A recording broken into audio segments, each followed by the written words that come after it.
Shalom, salam sejahtera bagi kita semua. Saat ini mari kita membaca Alkitab yang terdapat di dalam Kejadian pasal 14 ayat 15 sampai ayat 31 sesuai bahan MTPJ Sinode Gemim di tanggal 14 sampai 20 Mei 2023. Bunyinya sebagai berikut. Menyebut teberau. Berfirmanlah Tuhan kepada Musa, "Mengapakah engkau berseru-seru demikian kepadaku? Katakanlah kepada orang Israel supaya mereka berangkat, dan engkau angkatlah tongkatmu dan ulurkanlah tanganmu ke atas laut, dan belahlah airnya, sehingga orang Israel akan berjalan dari tengah-tengah laut di tempat kering. Tetapi sungguh aku akan mengeraskan hati orang Mesir, sehingga mereka menyusul orang Israel, dan terhadap Firaun dan seluruh pasukannya, keretanya dan orang yang berkuda, aku akan menyatakan kemuliaanku. Maka orang Mesir akan mengetahui bahwa akulah Tuhan apabila aku memperlihatkan kemuliaanku terhadap Firaun, keretanya dan orangnya yang berkuda." Kemudian bergeraklah malaikat Allah yang tadinya berjalan di depan tentara Israel, lalu berjalan di belakang mereka. Dan tiang awan itu bergerak dari depan mereka, lalu berdiri di belakang mereka. Demikianlah tiang itu berdiri di antara tentara orang Mesir dan tentara orang Israel. Dan oleh karena awan itu menimbulkan kegelapan, maka malam itu lewat, sehingga yang satu tidak dapat mendekati yang lain semalam-malaman itu. Lalu Musa mengulurkan tangannya ke atas laut, dan semalam-malaman itu Tuhan menguakkan air laut dengan perantaraan angin timur yang keras, membuat laut itu menjadi tanah kering, maka terbelahlah air itu. Demikianlah orang Israel berjalan dari tengah-tengah laut di tempat kering, sedang di kiri dan di kanan mereka air itu sebagai tembok bagi mereka. Orang Mesir mengejar dan menyusul mereka. Segala kuda Firaun, keretanya dan orangnya yang berkuda, sampai ke tengah-tengah laut. Dan pada waktu jaga pagi, Tuhan yang di dalam tiang api dan awan itu memandang kepada tentara orang Mesir, lalu dikacaukannya tentara orang Mesir itu. Ia membuat roda keretanya berjalan miring dan maju dengan berat, sehingga orang Mesir berkata, "Marilah kita lari meninggalkan orang Israel, sebab Tuhanlah yang berperang untuk mereka melawan Mesir." Berfirmanlah Tuhan kepada Musa, "Ulurkanlah tanganmu ke atas laut, supaya air berbalik meliputi orang Mesir, meliputi kereta mereka dan orang mereka yang berkuda." Musa mengulurkan tangannya ke atas laut, maka menjelang pagi berbaliklah air laut ke tempatnya, sedang orang Mesir lari menuju air itu. Demikianlah Tuhan mencampakkan orang Mesir ke tengah-tengah laut. Berbaliklah segala air itu, lalu menutupi kereta dan orang berkuda dari seluruh pasukan Firaun yang telah menyusul orang Israel itu ke laut. Seorang pun tidak ada yang tinggal dari mereka. Tetapi orang Israel berjalan di tempat kering dari tengah-tengah laut, sedang di kiri dan di kanan mereka air itu sebagai tembok bagi mereka. Demikianlah pada hari itu Tuhan menyelamatkan orang Israel dari tangan orang Mesir. Dan orang Israel melihat orang Mesir mati terhantar di pantai laut.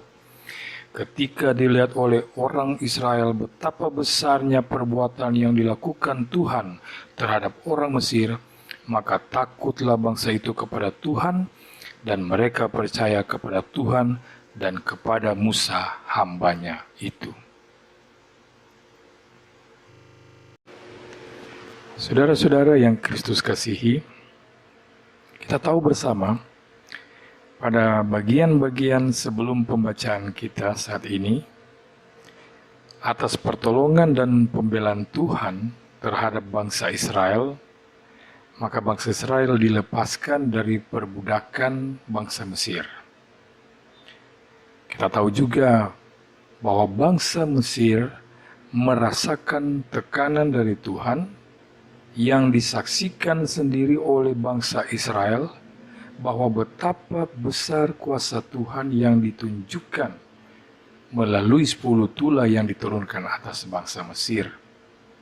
Sehingga hal itu membuat bangsa Israel yakin untuk melangkah pergi meninggalkan tempat mereka diperbudak menuju suatu tempat yang mereka sendiri belum pernah tahu, kecuali dari cerita nenek moyang mereka. Bangsa Israel yang saat itu pergi keluar dari Mesir mempercayakan nasib mereka dalam pimpinan sosok Musa yang kelihatan, dan tentunya kepercayaan kepada Tuhan yang telah menunjukkan kekuatan dan kuasa yang besar di hadapan mereka. Saat mereka baru keluar dari Mesir, Tuhan sendiri berinisiatif untuk menghindarkan mereka dari peperangan dengan mengambil jalan berputar.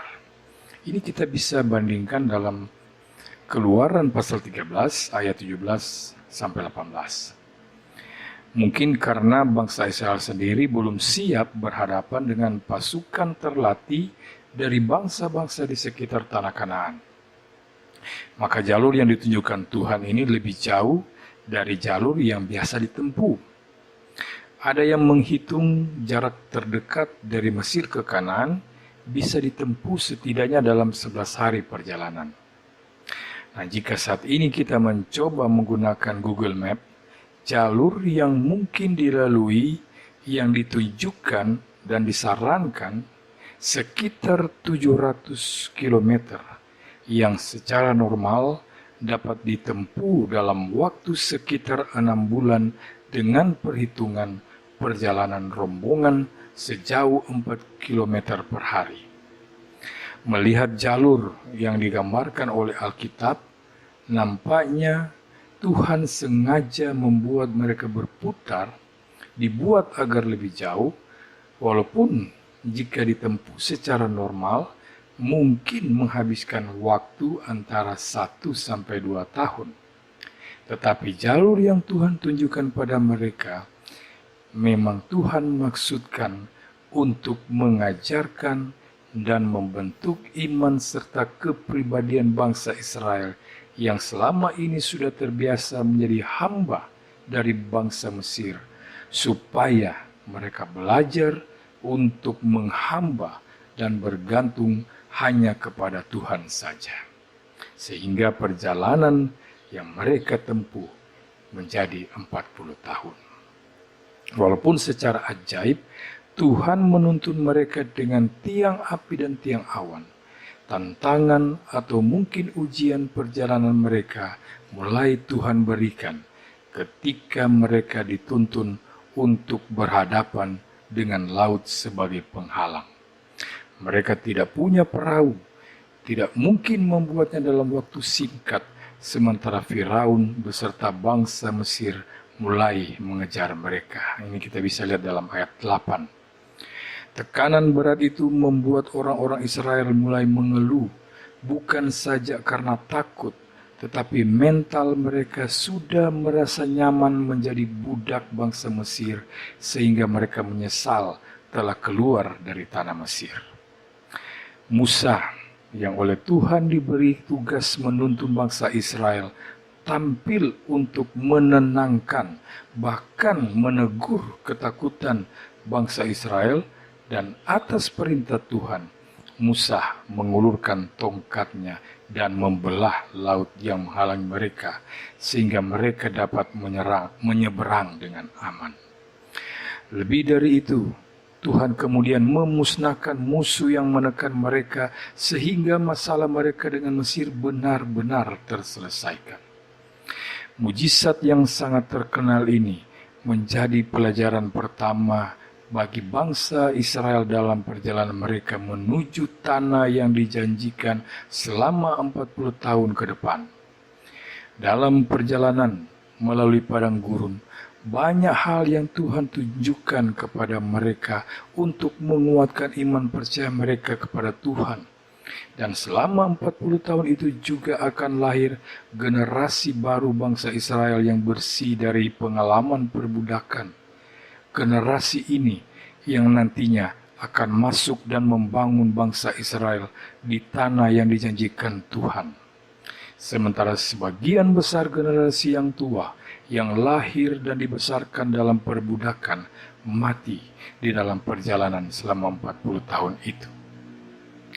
Nah, dari pembacaan kita saat ini ada beberapa hal menarik dari mujizat besar yang dilakukan Tuhan itu, yang dapat kita renungkan dan kita terus-teruskan pada generasi selanjutnya.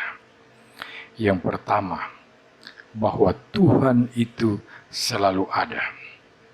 Walaupun bangsa Israel sendiri mungkin seringkali lupa bahwa penyertaan Tuhan ada di seputar mereka, mereka berteriak ketakutan dan khawatir, sehingga mereka lupa bahwa tiang awan dan tiang api yang ajaib itu selalu ada di dekat perjalanan mereka untuk menuntun mereka.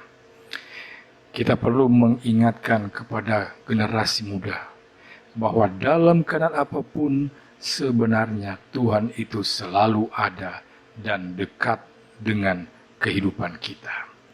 Jangan biarkan ketakutan membuat kita lupa bahwa Tuhan selalu menjaga perjalanan kehidupan kita.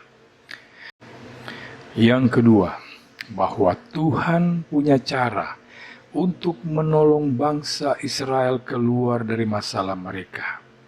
Dan dengan cara itu juga Tuhan mengajar dan menumbuhkan iman percaya bangsa Israel.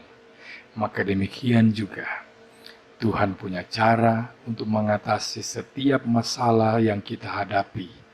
Dan yang terpenting adalah kita tetap berserah kepada Tuhan dan mau belajar dari setiap persoalan yang dihadapi, agar semakin hari semakin kuat iman percaya kita kepada Tuhan, bahwa Tuhanlah yang selalu memimpin perjalanan orang yang percaya kepadanya. Tuhan Yesus memberkati kita semua. Amin.